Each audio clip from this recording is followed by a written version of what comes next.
All right, everybody, we're going to go ahead and get started with our next panel.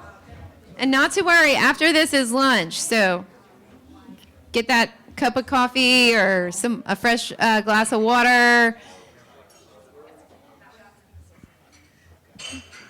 I'm really excited about this session because it ties in so many different things in the local food economy that we don't necessarily consider when we're eating our food, but perhaps when we're cleaning out our refrigerator.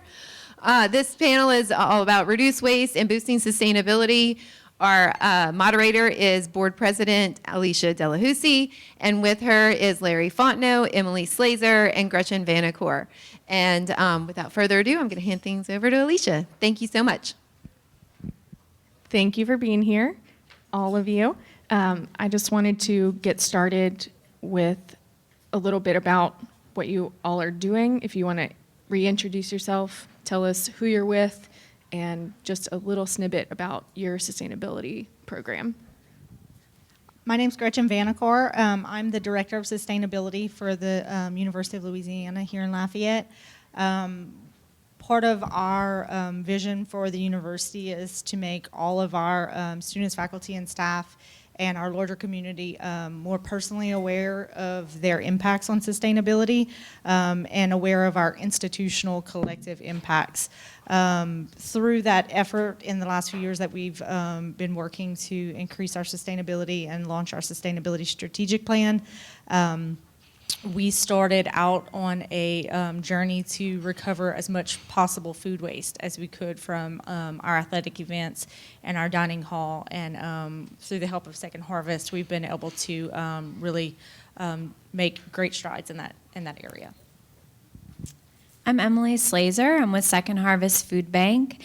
So everything we do is sort of about food sustainability and waste reduction because a lot of the donations that we receive possibly would have been unusable, thrown away otherwise. So, Larry Fontenot.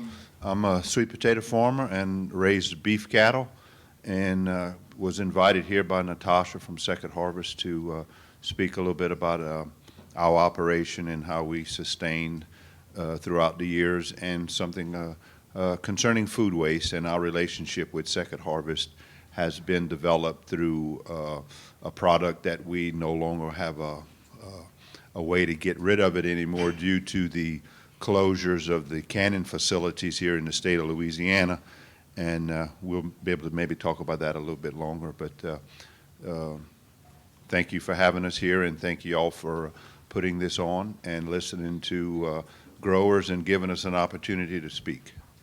Thank you. Thank you.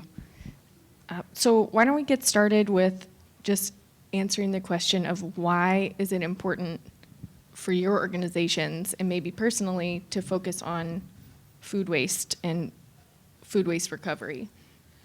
So at the university, part of our sustainability strategic plan is to eventually become a zero waste institution. In higher ed and in large corporate institutions, that means that we would be diverting 90% of all waste created on campus and through our operations from the landfill.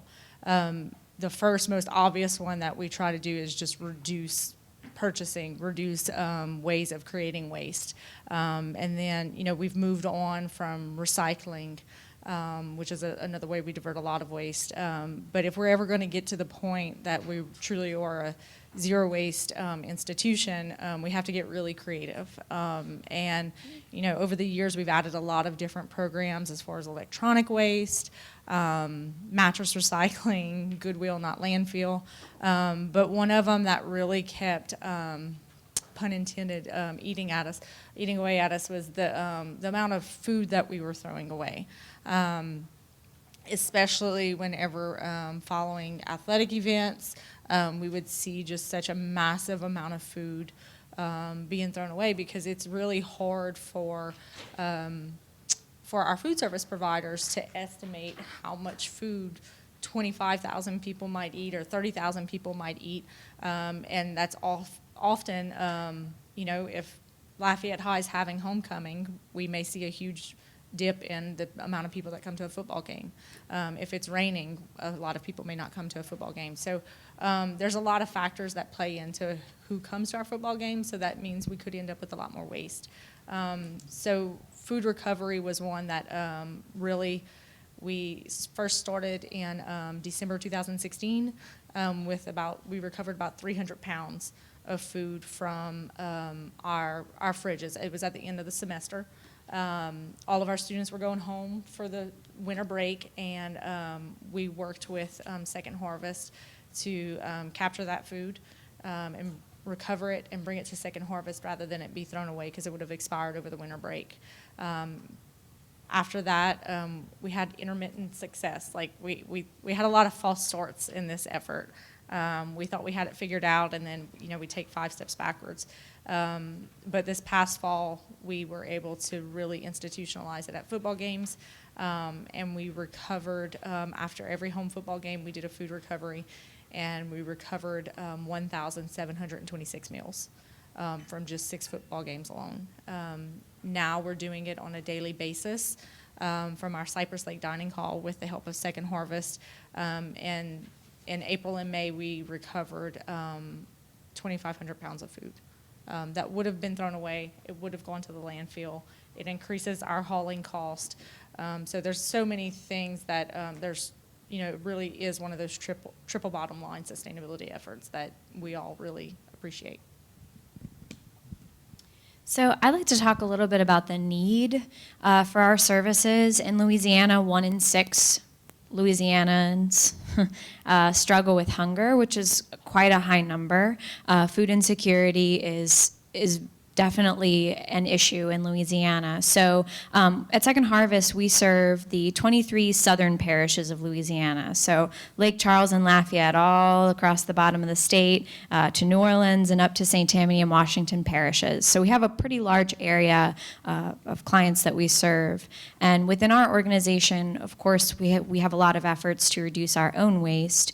The nature of donations that come into our warehouses, often it's distressed product. It might be closer toward the end of its life. So we are very effortful to make sure that we're using every bit of it that we can safely serve to our clients safely and with dignity. We have a program we call Produce Triage. Every bit of produce that comes into our New Orleans warehouse is inspected. And so the more time-sensitive, more delicate produce items get pushed out first. The things that we have a little bit more time on, we can distribute on a longer timeline. That way we're being really strategic about how we're using our produce and reducing that waste as well. My story is a little different with sustainability and food waste, but I can appreciate what Gretchen's doing here on campus. It's good to hear that. I'm one that likes to clean up behind the kids on the table and make sure we don't throw away any food. So I'm glad to see that that's being done. For us as producers, sustainability means being able to produce your product at a minimum cost and selling it all and getting as much return as you can to stay in business. So our relationship with Second Harvest kind of started with sustainability. It started with a donation of sweet potatoes that me and my father made about 6 years ago. And then from there, Second Harvest contacted us and see if we had any product that we could sell them into some of their systems. And we were dealing with sweet potatoes. And it happened to fall at a time where we lost an outlet for a sweet potato that fell under a 2-inch diameter. Nobody wanted to use that sweet potato anymore. So we were getting ready to dump these potatoes back out into the field, use some of them for livestock feed where it's practical. So for us, it was a good fit. It helped us move a size sweet potato that we didn't have a home for. It helped our bottom line a little bit. And at the same time, we could appreciate Second Harvest's approach of dealing with a local farmer, trying to see if they could use a local product, bring it in, put it into their system. And it's been a win-win situation for us and I think for Second Harvest, and we're looking forward to continuing this relationship, and if we can move more product, that would even be better. But it's a good feeling to see that there is a system and an outlet out there looking at food waste and helping a farmer get rid of all of his product to try to stay in business.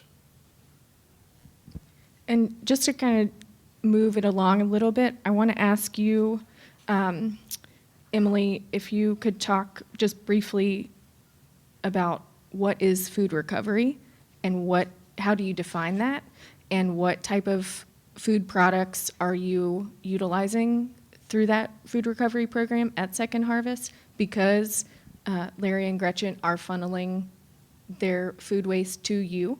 I want to know what that definition is from you, and then we'll kind of move on from there. Great.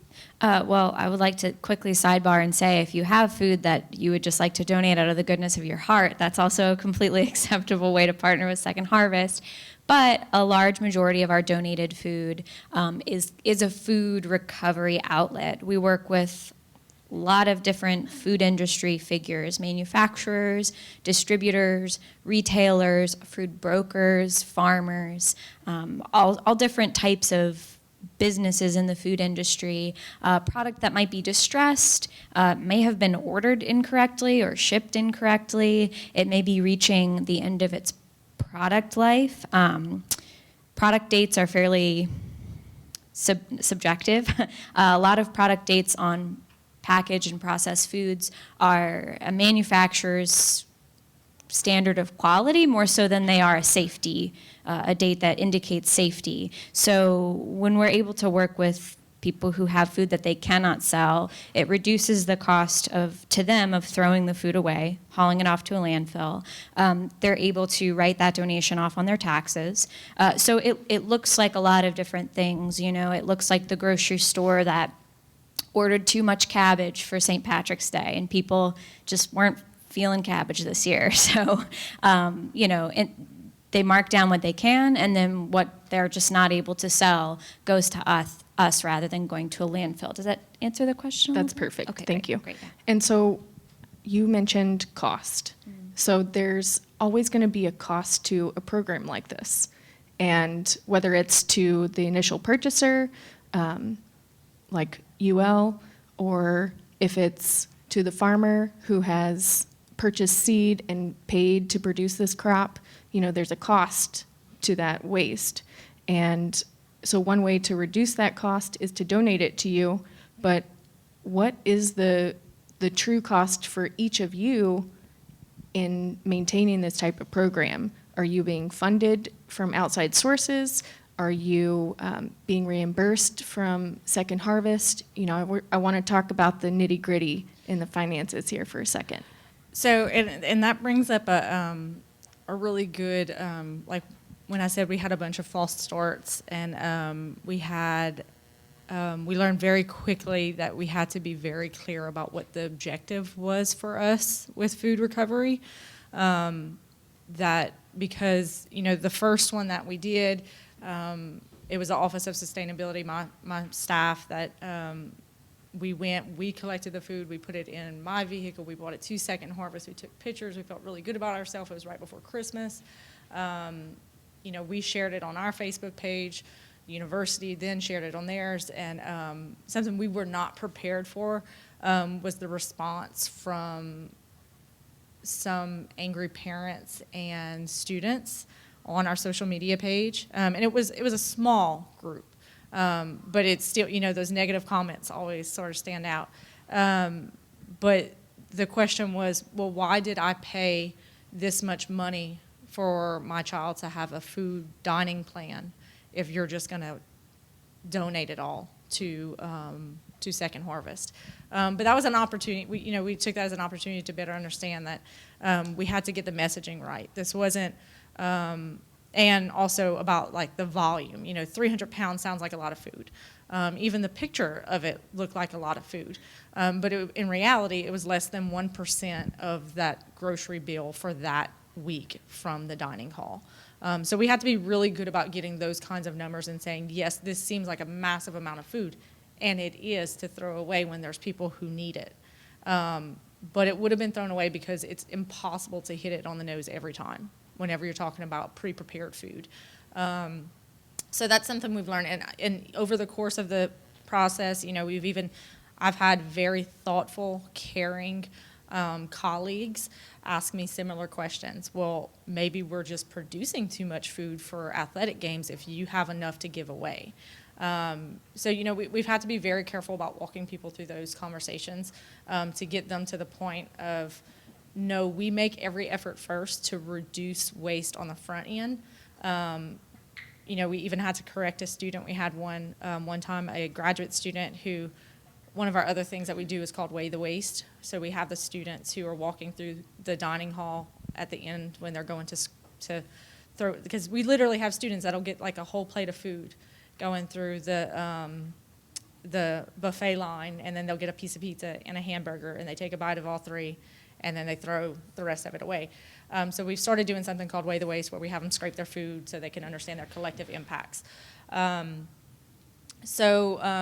had a student that was volunteering that day say something to the effect of, did you know we donate leftover unprepared food to people who are struggling with food security? So if you don't waste this food, then we have more food to donate. I was like, no, that's not the message.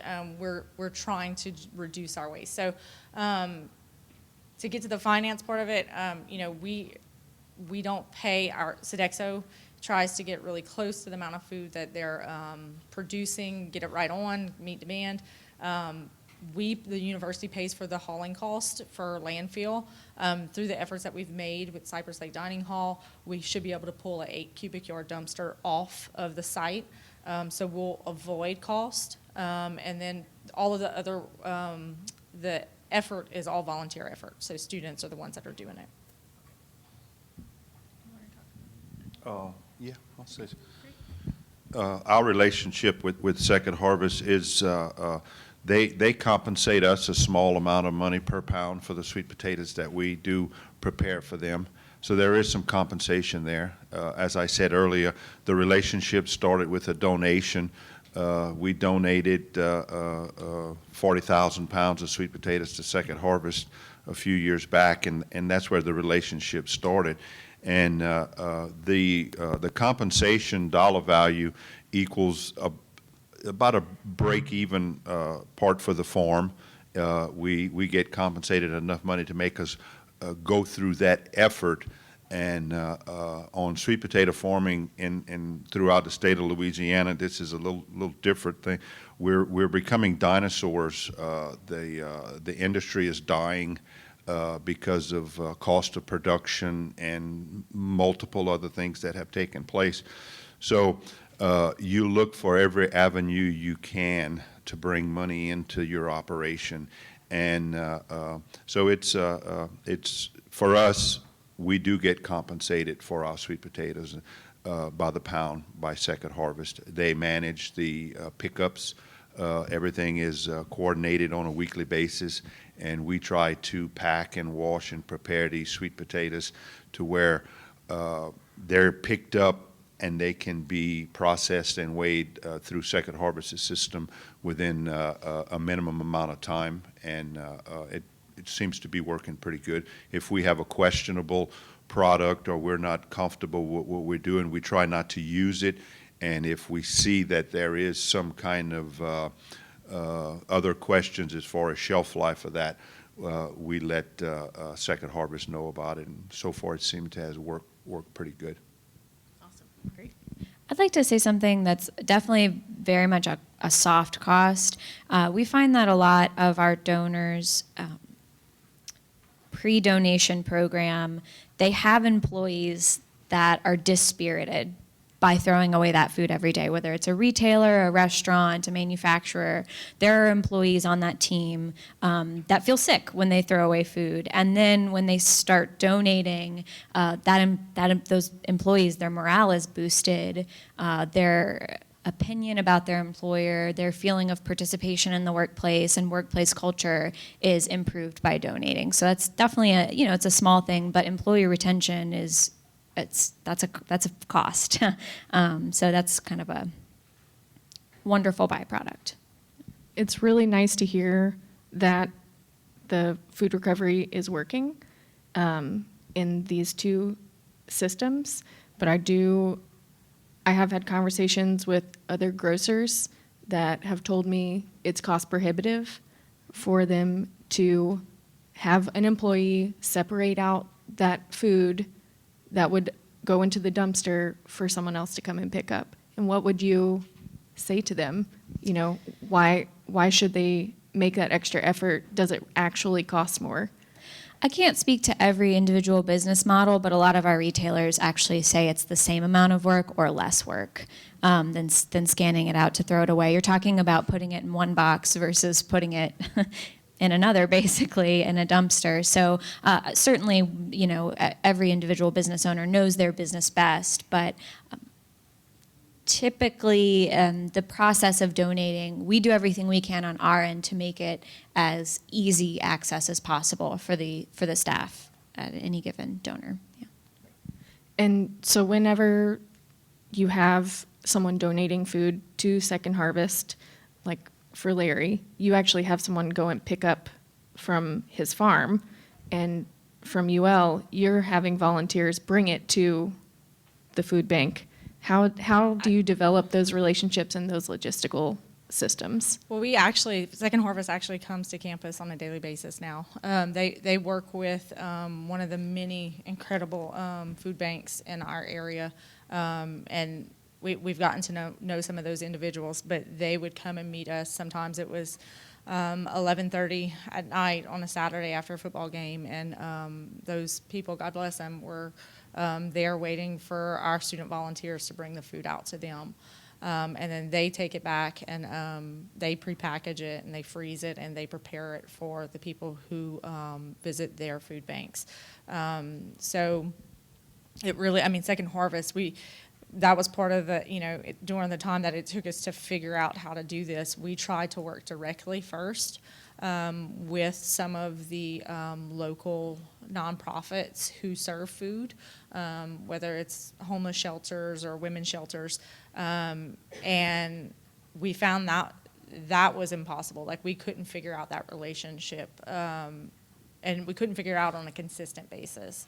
It's Second Harvest that has made that possible for us. They figured out how to do that, and the services that they provide to us make it possible. And that kind of leads me to another question, which is, you talked about building those relationships and moving that food as being a challenge. Are there other challenges that you're facing to get the food where it needs to go? Like, especially in the beginning of setting up these programs, what were your challenges? I think for us, as I mentioned earlier, that really overcoming that idea that we were somehow wasting money by not wasting food. That was a really hard thing for some people to overcome. And the logistics of it. I think in the beginning, the Office of Sustainability wanted to be too heavily involved in the process.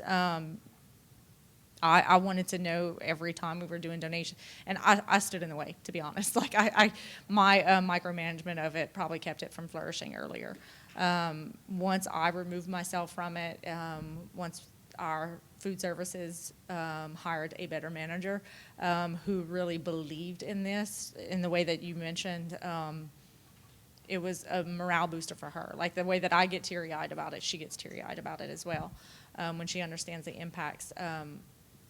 Once I sort of stepped away and let Natasha, where's Natasha? Once I let Natasha and Renee figure it out better, they were able to do the big dining hall, and then Monica Rowan, the sustainability coordinator who works in my office, she manages the athletic event one. So, the more we stepped away and let our dining services work directly with Second Harvest, the better the relationship worked out. I'd just like to make one comment pertaining to what Emily said about some of the retail stores saying that they have a cost in sorting out food and what's good and what's bad. You can appreciate that as a self-employed and owner of your business. You can appreciate that, or I can appreciate them hearing that. But a lot of that goes to what y'all said earlier. I think it's the attitude of being able to do something good or want to do something good, and to change some of the store's perspective of how they're going to handle some of the waste or what they would consider waste. I think it's you have a lot of media people out here today. Work on attitude, presenting information out there, and that might be something to improve on or look at, and it may help, it may not, but I think that's the bottom line. And one thing that I think helped us move forward too was, the football games. We pilot a lot of different efforts at football because there's a definite start and a definite end, and there's only 6 of them that we had to commit to last season. That seemed to that was a good pilot for us, and we were able to establish a good proof of concept that it was feasible, that it wouldn't cost us more, and we got Second Harvest does an incredible job of giving you real data that you can go back and say, look, this is how many pounds of food we kept from going to the landfill, and then I take that data and I turn it back and say, and this is how many dumpsters that would have cost us, and this is the real avoided cost from it. So piloting it at a small scale and a small commitment, even if it's just to say we're going to do it on Sundays, one Sunday, once a month, see if it works out. If the whole store closes because of it, then we won't do it again. But if the store continues to run, then maybe we can try it 2 days a week. That would be my suggestion. Start small and see that, it really is feasible. Great. At the risk of sounding slightly caustic, I'm going to pose this and see where you guys fall. But it sounds like maybe this food recovery being necessary is a symptom of our food culture, right? So we want food when we want it, where we want it cooked, we want to go to the grocery store 5 minutes away and want everything there that we could possibly desire, right? And so that may be a symptom of the bigger problem, which is us not wanting to eat seasonally and locally. And do you think that that is a bigger issue that we need to address? Or what would you say to that? I would say for us, like what we witness in, Cypress Lake Dining Hall, that's we serve between 2,000 to 3,000 people per dining event. I think anyone who went in there and saw that the amount of options that the university dining services provide for students is overwhelming, and it's something that has become the norm in higher ed food culture. That I question, is it really necessary that they have 7 different options of food to eat and they can go and pick one of all of them? That's not being very food aware, I guess. They really should have a much better, I think limiting their options would be a good thing for them to be more cognizant of what choices they're making. And that we cook so many options because we're unsure of what they're going to require from us. And by we, I say the university is really the Sodexo. But it's the standard. So yeah, I do agree. We need to be more. We need a better conversation about food in general. There's a lot to parse there. A lot can't that I help am not myself. qualified to parse there. And it's a great question. Not to redirect, but I would say we've been talking a lot about food rescue. For those donors or potential donors that are thinking, I do not want to have the opportunity to provide food, which I understand. There are other ways to support your food bank. For $1 donated, we can provide 4 meals. We have a lot of purchasing power, being the size that we and having the relationships that we have. So I would say if a business is or a potential donor is very invested in that waste reduction, in making changes to the food system in their area, then hopefully they will still feel motivated to support food banks, food pantries in their area in other ways, because the need, I'm afraid that the need is going to be there for quite some time, and it's going to rise sometimes. So I know that didn't quite directly answer the question, but I think if we want to change the food system, then maybe there are other ways too that we can feed people. I think food waste will always be there, but your people in the media, you have an opportunity to bring that out, and the more that you bring that out in a positive way and offer opportunities like Second Harvest to recover some of that, that'll help. So it's going to be an ongoing process. It'll never stop. And so it really sounds like an education every day about food, and it needs to be in conversation, right? And so you are mounting this challenge on an institutional level, but each of us have a home where we cook meals, and we go to the grocery store, and at the end of the week, we clean out the refrigerator, right? That's like part of our culture. You go to the grocery store, you overbuy, you store it in your cold box, and then you create your own personal waste. So what would you encourage people to do, whether it be educating themselves or personal composting, or even just giving to an organization like Second Harvest in lieu of wasting food, buying less at the grocery store and giving those dollars to an organization that's going to, utilize wasted food? What would you say to people on an individual basis, what they can do? I mean, on an individual, I would say, I don't know, I grew up in a family where we weren't allowed to throw away food, and we were very comfortable with eating leftovers. So we were really, we ate a lot of leftovers in my family, and if we couldn't eat it, then we would freeze it and take it back out later. And that's how we live still in my household.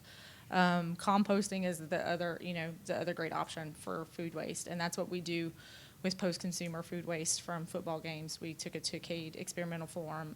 We have a BMP through Department of Ag and Forestry, and we'll be expanding it soon to include the food waste from Cypress Lake Dining Hall. So that's been, we've jumped through a lot of hoops, and we've learned a lot about composting in the last year, but that's another one of those efforts that if we're going to get to 90% diversion from the landfill, we have to use every available option that we have. Yeah, I would say if an individual household is looking to reduce their own food waste, I think it is a great education opportunity, especially families who have children, to talk about, where that food waste happened, how it happened, why it happened, kind of raise awareness about hunger within your own household, because I think if it's a problem that we don't see or experience ourselves, it's maybe we tend to be a little detached from it, a little detached from the actual situation in Louisiana. A lot of people think about giving to food banks around the holidays, which is fantastic, and that support is so appreciated. But hunger is an everyday disaster. It's not just in times of hurricanes. It's not just around Thanksgiving that people are hungry. So if you're able to support your food bank through food donations and have a conversation with your family about waste reduction, summer is also a really great time to do that. We're in summer right now. Kids are home from school where they would ordinarily have access to breakfast and lunch at school.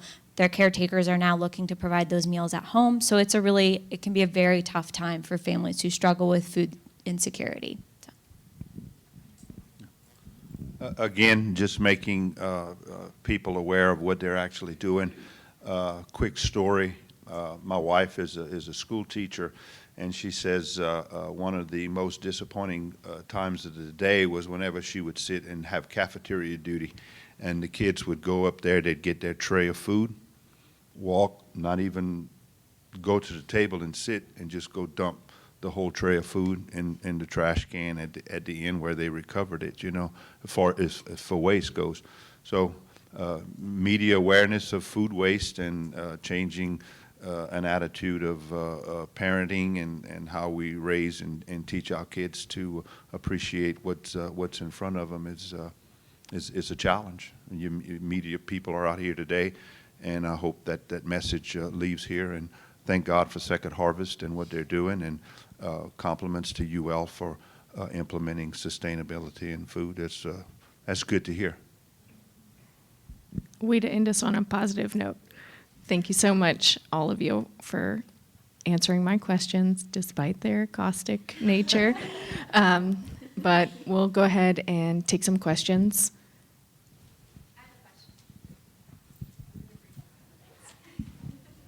Thanks, Abby.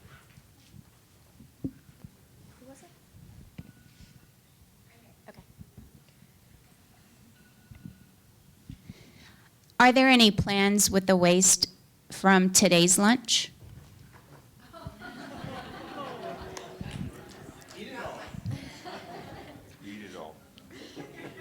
There are no plans for the waste.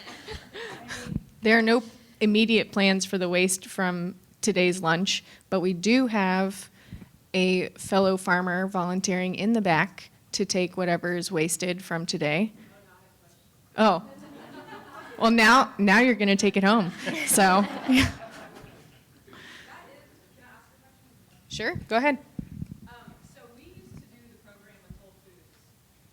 You want it? We took a lot of the compost and and Second Harvest was they'll do Whole Foods, right?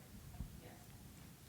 Do y'all are y'all creating any connections with farmers for that end result of the waste?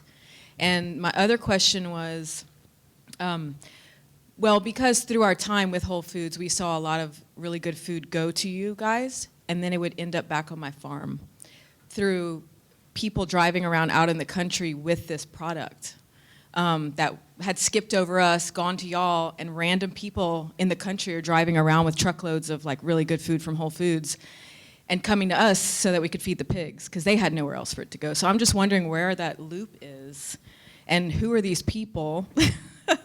Volunteers, I'm assuming, but how could we make that connection just stronger between you and farmers so that that food that cannot be used, like such as the bread and stuff, can get straight to us easier? So I can say that the food that is donated to us is distributed through our partner agencies.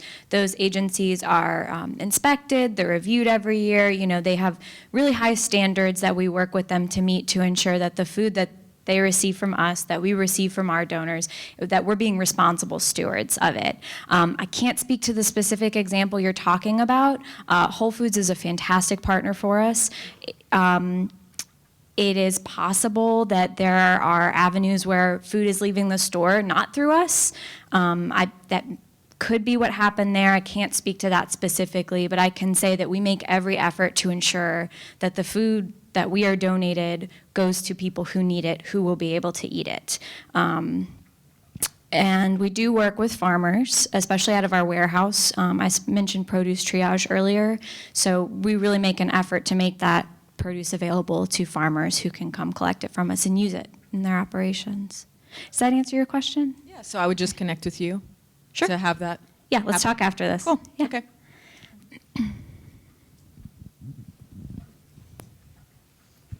Hey, thanks, Joe. So obviously there's a cost to taking the sweet potatoes out of the field, and I work with local farmers, and one of the farmers we work with is a citrus farmer, and he's got hundreds of trees, and he's kind of retired, so he's very seldom picking all the oranges off the trees. And I went out one time and said, hey, would you be interested in maybe just gleaning off of it, giving us a better price to some degree, maybe lowering your price at the end of the season so we can afford to get it somewhere? And the answer was kind of, I don't care if it rots on the ground, which was really discouraging. So my question is kind of how do we deal with that kind of issue of helping it get off the farm, making it easier to do that, maybe even offering volunteers to glean those trees? I'm so glad you asked that. So we have a project, we call it the Fruit Tree Project, where we can send volunteers to do gleanings at residential properties, whether that means, I live in Kenner and I have one tree in my yard, or if you have an entire orchard that's not being harvested for commercial purposes. We're insured, we provide the equipment, we provide the volunteers. So it's the same as making an in-kind donation without the labor of that orchard owner having to do the gleaning. It's a win-win. And I would say definitely consider, the university would absolutely sign up for that. We would have, through the Dean of Community Service, Office of Sustainability, we would absolutely provide volunteers to help with that effort. Just something for you to be aware of. That sounds very good, but as farmers today, you're having to go through certain food safety programs. And one of them that we go through is called GAP, Good Agricultural Practices. And the other one that we go through is called GMP, Good Manufacturing Practices. We sell a lot of our sweet potatoes to Lamb Western to make sweet potato French fries. Well, they won't buy our product unless we are certified. And for you to get outside sources of labor or people to come in and collect some of your produce or whatever, you would break a lot of the rules that oh yeah, you got to sign in, you got to go through training of washing your hands, you have to have toilet facilities and all of this other stuff right here. So that's a great idea, but just for you to have the knowledge, some of the producers their hands are tied and they can't function that way. Are those all the questions? So my dad works for a food service distributor, and he has these food shows throughout the year. Do you work with those people? Yeah, we absolutely do. We have, in New Orleans, we're lucky to have a lot of food shows come through because all the food people want to be in New Orleans for their food show. And again, we'll utilize the help of volunteers to sweep the floor. We've worked with some really big food shows, some really small food shows, whether it's one pallet or 5 truckloads. We're always happy to work to make sure that for those, I had not attended a food show before I got into food banking. The vendors that bring food product to sample to potential clients, that excess food is not then just thrown away because they don't have the bandwidth to ship it back to the manufacturer. So anything that's still safe to eat, we'll collect from food shows. Absolutely. Cool. I'd love you to connect with him then. Great. I would love that also. Cool. Great. All right, that's wonderful. All these connections being made. We have one more question. All right, I'm just going to remind you, you're holding everybody up from lunch. So, Okay, Lisa, make it. Okay. So you talked about the football games, produce. We do value-added products. We're very stringent on the quality of our product. Sometimes it doesn't turn out the way it is. We are under the cottage law. Do you guys accept donations like that? Absolutely, and something that I haven't had the opportunity to mention yet, I'll do it here very quickly, which is that food donors are protected by federal law through the Good Samaritan Act. Any food donation that is made in good faith, meaning you understand the food to be safe to eat, you are not going to be held legally responsible in any situation as long as the donation was made in good faith. So absolutely, if you have a product that's just a little bit off spec, that's a great fit for a donation. awesome, great. All right, well, thank you so much. Do you have anything else? All right, okay. I was just going to thank everyone. Okay. All right, well, I just want to thank you all again. We are going to break and move next door for lunch. But just before we do that, I did want to let you guys know that this lunch has been sourced in part locally for your dining pleasure. And so we have ingredients in your lunch meal from Helical Outpost, Gonsolin Land and Cattle Company, and City Girls Farm. And specifically from Gonsolin Land and Cattle Company, The local cucumbers from Mr. Wilbert Prados' farm and the tomatoes from Mr. David McHugh's farm can be regularly found on the shelves at the farm store and food aggregator Gonsolin Land and Cattle Company, aka GLC Meat Market in Iberia Parish. And that's in Lauraville. And one other thing that came up a little bit earlier about farmers markets, I just want to point out that Iberia Parish has set up a really wonderful model for their farmers markets. They got together, they sat down with a calendar, and they all picked a day to have a farmers market, so that not all of the farmers markets are on Saturday in Iberia Parish. And just about any day of the week, you can go somewhere in Iberia Parish and find a farmers market and get access to local produce. So I think that's a really wonderful model that we can all consider when we're moving forward, and for those of us who are working with farmers markets or farmer market development. All right, so we're going to go next door for a quick lunch, and then we're going to head back over here for our policy plenary session. Thank you so much.